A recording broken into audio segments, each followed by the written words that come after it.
मेन्यूअर्स और फर्टिलाइजर्स में क्या अंतर है दिया हुआ है, आप लोग देख लें, साफ साफ दिखाई दे रहा है। इसको नोट करके भी कॉपी में नोट करके इसको पिक लेकर के आप हमें इस पे डाल देंगे और दोनों को याद कर लेंगे। एक्टिविटी 2 देखिए क्या दिया हुआ है। एक्टिविटी 2 से आप समझ सकते हैं एक्टिविटी 2 क्या ग्रो कर रहा है। देखिए ध्यान से, to grow seedling with manure and fertilisers की मदद से सीडलिंग कैसा फसल उग रहा है, यानी कि मैनुअर फर्टिलाइजर से हमें क्या मदद मिलती है, इस एक्टिविटी 2 में है।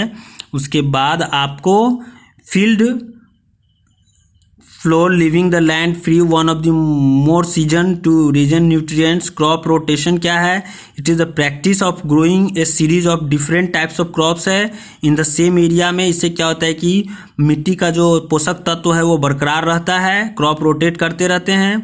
मिक्स क्रॉपिंग से ये होता है समटाइम्स 2 और more crops are grow together in the same field. This method is called multiple या मिक्स क्रॉपिंग कहलाता है। The crops to be grown together are chosen in such a way that the waste materials from one crop से दूसरे crop में manures का काम करे और उसे वो मदद मिले। दूसरा पॉइंट यहाँ पे आप देख रहे हैं फिल इन दी ब्लैंक्स है, इसको आप बना लेंगे। उसके बाद इरिगेशन क्या है, इरिगेशन आप समझ रहे हैं, पानी पटाना फसल में। The process of watering crops in the field of different time intervals is called irrigation.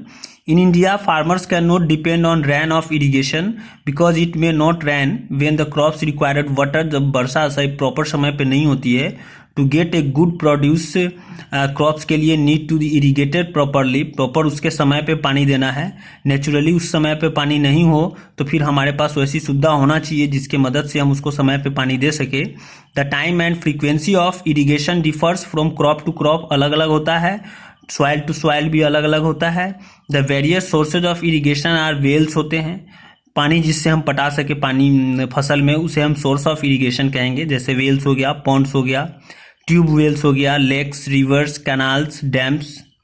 Methods क्या है इरिगेशन का, तो इसके कई सारे मेथड्स हैं। यहाँ पे फिगर दिखाई दे रहा है आप लोगों को, ये सब इरिगेशन का मेथड्स है। ट्रेडिशनल मेथड्स इसको बोलते हैं। Irrigation can be done by the traditional methods like dhekli, rahat, mot, chain pump. In these methods water available in wells and canals is distributed in the fields by using cattle और human labor की मदद से उसको खेत में भेजा जाता है पानी को। these methods are cheaper होता है, सस्ता होता है, and they do not require the use of electricity की आवश्यकता नहीं पड़ती। उसके बाद है मॉडर्न मेथड्स।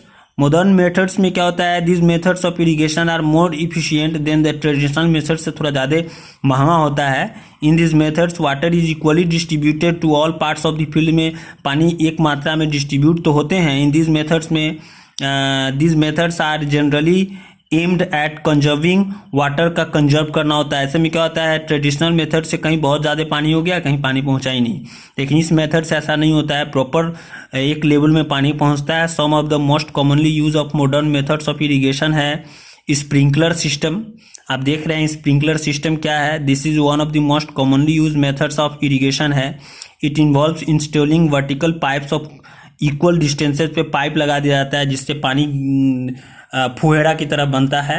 इसके बाद की वीडियो मैं अगले दिन बनाऊंगा, तब तक के लिए धन्यवाद। इसका होमवर्क कंप्लीट करके इस पे डाल देंगे।